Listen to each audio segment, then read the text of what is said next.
Hello YouTube, this is the Magnus bringing you another Total War Warhammer online ranked ladder battle.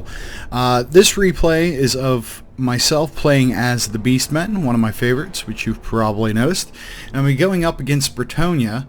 We're going to talk about the Beastmen, we're going to talk about rush armies, and we're going to talk about the Gorebull, which is kind of a hot subject right now. Kind of get a preview of my composition here. 4 Goreherd, 3 Bestigore, 2 Ungor Spearmen, 3 Gorebulls, 1 Shaman with Lore Beasts, and 1 Beast Lord. My opponent, who's playing as Bretonnia, has a long line of Spearmen at Arms. I think there's 6 of them there. He has 5 Archers. He's got Knights of the Realm, and yeah, 4 Knights of the Realm. 1 Pegasus Knight that just got Flock of Doomcast on it. And he has his Lord on a flying mount as well. So he's going to take the hill position, and as a defensive faction, of course you can play offensive as Bretonnia. That's generally what people are going to do when you bring the Beastmen or any kind of rush army. Chaos, you have to rush. Beastmen, you pretty much have to. They don't make a good defensive one. Same thing with the Empire. So I'm just going to make my standard push up. I bring the Gorebulls a little tight, my leader there, thinking he might dive in with those Pegasus Knights. Smart of him not to. That's just not going to be a cost-effective trade for him. As a matter of fact, Pegasus Knights are one of the least cost-effective units in the game. You see, I send the Gorebulls charging in. Now, pay attention. I did not target the front line. I'm targeting the back line with them. And the Gorebull has great penetration. I mentioned this briefly, I believe, in my last video. They're one of the best units at pulling through.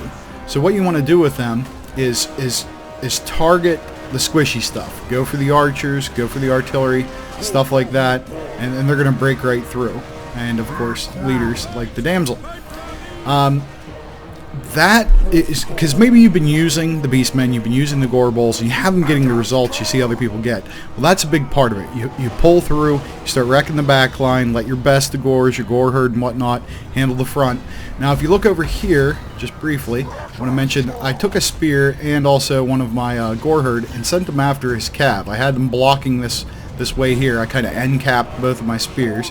I sent this one in, so now he's going to bring these cav in.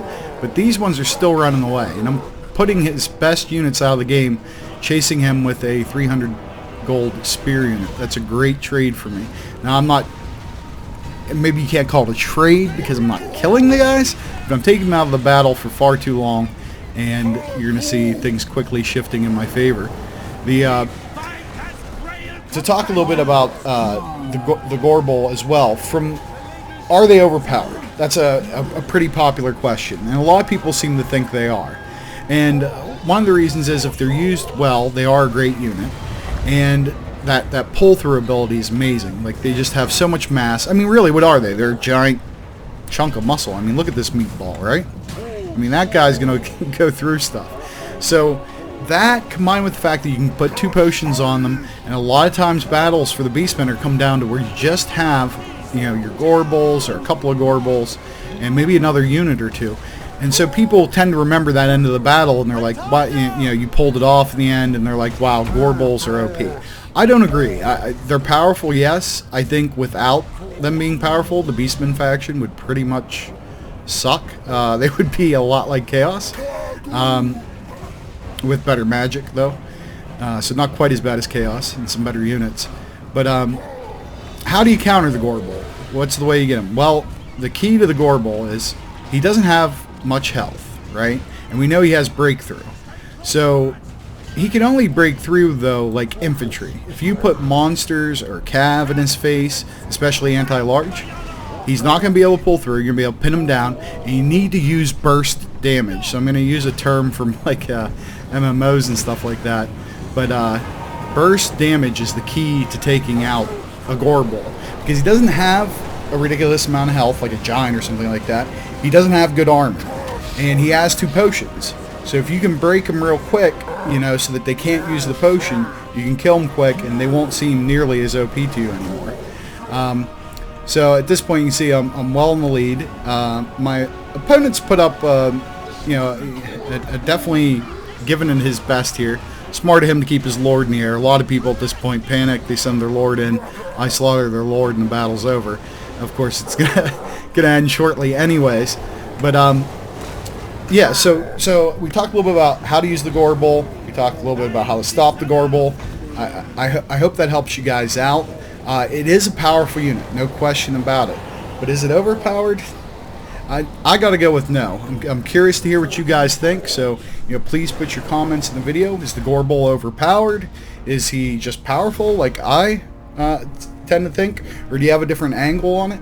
I'd love to hear about it.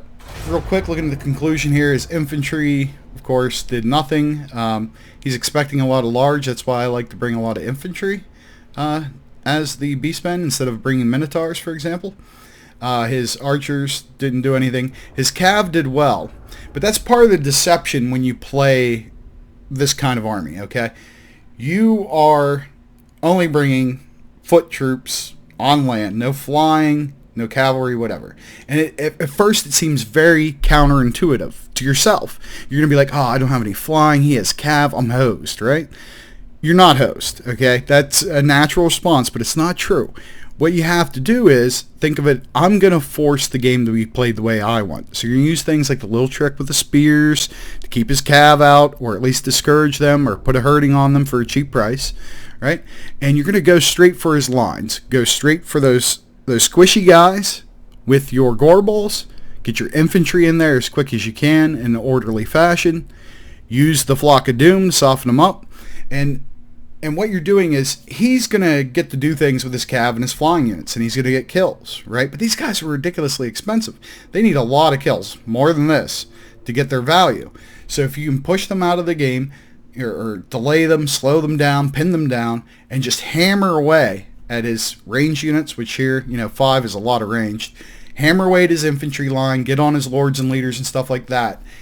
If you're quick enough, if you're aggressive enough, winning that, it won't matter that he has flying. It won't matter that he has cavalry, because you have already turned things so far in your favor that they can't recover.